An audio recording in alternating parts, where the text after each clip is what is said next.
Hi everyone, Craig Hopper here from the Hopper Method, and welcome to holiday season. Yep, we are coming into that time of the year. Holiday season is upon us. Right now, I'm recording this from the middle of the September-October school holidays. I've got my 3 kids on holidays at the moment. In fact, we've just had a long weekend. So I've been inspired as we come into the end of the year to start up a holiday series for business owners. Because whilst we call this the holiday season for most people, what about businesses? Do businesses have a holiday season? Well, we certainly need to accommodate the holidays that other people have, but depending on the exact nature of our businesses need to keep going.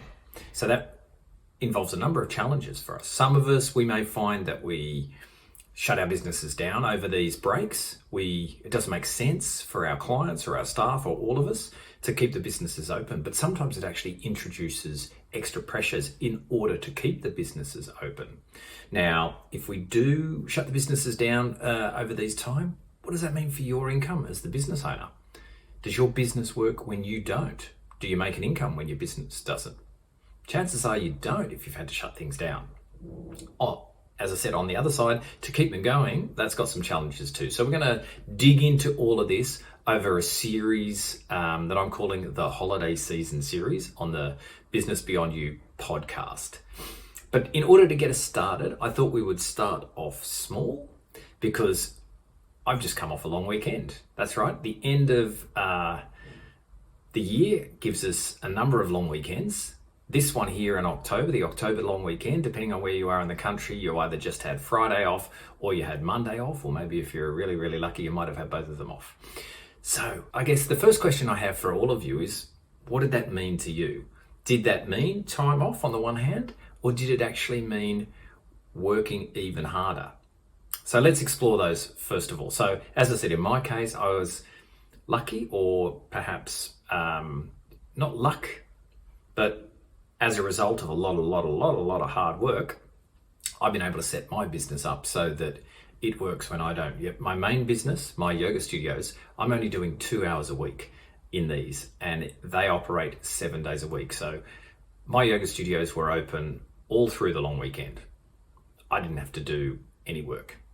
So that meant that I could take advantage of the long weekend, which was absolutely marvelous, because that difference in shifting the balance of your week by just one day is amazing. So let's think about the numbers involved here. So instead of working 5 days in the week, I worked 4. So you could think of that as a 20% reduction in the amount of work that a person has to do in a week. Or we can flip it around and actually look at your free time. Instead of 2 days off a week, you get 3. That's a 50%. That's not 50 maybe? 50% increase in the amount of free time that I got in that week. That was game changing. So another way to look at it is the number of evenings off, or the number of evenings where I don't have what we call a school night. So in my case, Friday night, didn't have to work on Saturday, so that was an absolutely kind of worry-free evening. Saturday night, worry-free. Sunday night, also worry-free, instead of the Friday and the Saturday that you get in a normal weekend. To me, that's what really makes a difference to me, because I can really relax when that happens. Now, look, I've got lots of businesses, lots of things that I do. I'm involved in lots of things, and I love to keep busy because I choose to keep busy. But this is about reducing the musts, while at the same time ensuring that you have an income that supports your family and what you want to do with your life. Because a lot of us have been taught that time and money are something that you have to trade.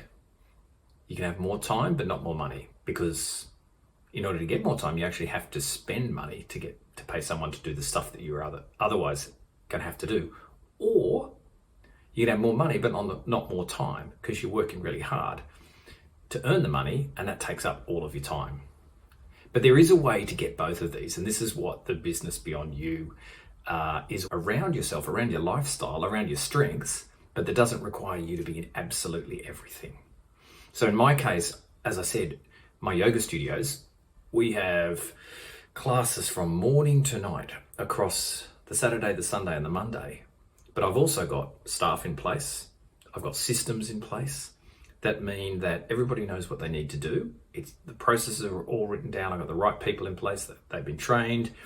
They know how to handle the vast majority of situations without needing to turn to me, which means that we can have hundreds of people through these studios, multiple studios, over a long weekend without me needing to be involved. And that's really meaningful for me and my family. That means that we get to choose what we do. So the September, if we call it that, the September long weekend, that's the footy grand final, depending on the sport of your choice. So in my case, that meant that I was able to invite a bunch of good friends and their families over to our place. Got the barbie going, my kids were there, some of their friends were there, and we had just a really good time, enjoying each other's company, relaxing, being present in the moment. Now, in years gone past, before I'd sorted my business out, that would have been highly stressful because I would have been watching my phone the whole time. I would have had the laptop over there just in case. I possibly would have received 1 or 2 or 3 calls with something to deal with, or if there was a concern about, I think we did have a sick teacher over the weekend, so we had to find cover, etc., all of that. But again, none of that required my involvement. But just being able to be 100% present in that moment was, this is where memories are made, right? I will remember the suit, because in our case we watched the NRL grand final on the Sunday and obviously the AFL on the Saturday. They were both absolutely gripping matches. Came down to the wire. Could have gone either way, right? I'm going to remember sitting there with my kids and everybody yelling and screaming at different people supporting different teams. That's the memory that I'll take with me forever. It would have been really sad to miss out on that. A couple of years back, I would have struggled to do that. But anyway, as I said, that's